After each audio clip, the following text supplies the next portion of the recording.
Magdalene का घर Switzerland में था। वह एक समृद्ध व्यापारी की बेटी थी और अनित्य सुंदरी। आंतरिक सौंदर्य में भी उसका जोड़ मिलाना मुश्किल था।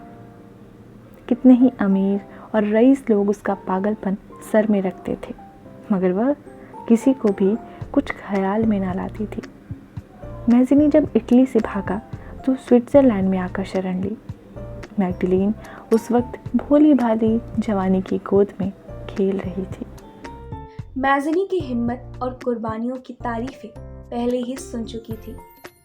कभी कभी अपनी माँ के साथ उसके यहाँ आने लगी और आपस का मिलना जुलना जैसे जैसे बढ़ा और मैग्ज़नी के भीतर सौंदर्य का जो जो उसके दिल पर गहरा असर होता गया, उसकी मोहब्बत उसके दिल में पक्की होती गई। यहाँ तक कि उसने एक दिन खुद लाज शर्म को किनारे रखकर मैज़नी के पैरों पर सिर रख दिया और कहा, मुझे अपनी सेवा में स्वीकार कर लीजिए। मैज़नी पर भी उस वक्त जवानी छाई हुई थी।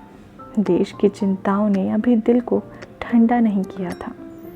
जवानी की पुरजोश उम्मीदें दिल में लहरें मार रही थीं, मगर उसने संकल्प कर लिया था कि मैं देश और जाति पर अपने को न्यौछावर कर दूंगा, और इस संकल्प पर कायम रहा।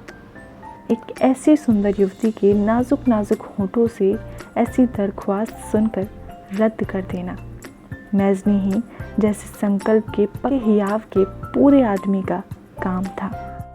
मैग्डलीन भीगी भीगी आंखें लिए उठी, मगर निराश न हुई। इस असफलता ने उसके दिल में प्रेम की आग और भी तेज कर दी और गोया आज मैज़नी को स्विट्जरलैंड छोड़े कई साल गुजरे, मगर वफादार मैग्डलीन अभी तक मैज़नी को नहीं भूली। दिनों के साथ उसकी मोहब्बत और भी गाढ़ी और सच्ची होती जाती है।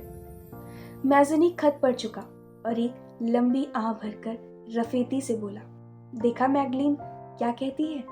रफेती, उस गरीब की जान लेकर तुम लोगे? मैज़नी फिर ख्याल में डूबा।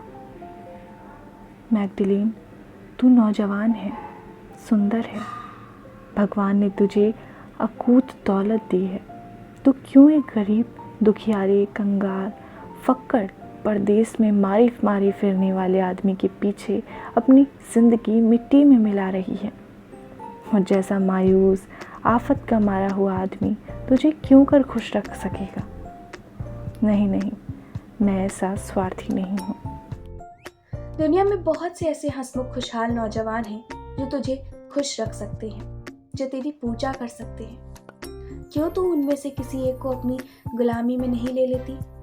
मैं तेरे प्रेम, सच्चे, नेक और निस्वार्थ प्रेम का आदर करता हूँ, मगर मेरे लिए जिसका दिल देश और जाति पर समर्पित हो चुका है, तू एक प्यारी और हमदर्द बहन के सिवा और कुछ नहीं हो सकती। मुझ में ऐसी क्या खूबी है, ऐसे कौन से गुण हैं कि तू जैसी देवी मेरे लिए ऐसी मुसीबतें झेल रही है? आह मैज़नी, कमबख्त मैज़नी, तू कहीं का ना हुआ। जिनके लिए तूने अपने को न्यौछावर कर दिया, वह तेरी सूरत से नफरत करते हैं। जो तेरे हमदर्द हैं वह समझते हैं तू सपने देख रहा है। इन ख्यालों से बेबस होकर मैज़नी ने कलम दवात निकाली और मैग्डलीन को ख़त लिखना शुरू किया।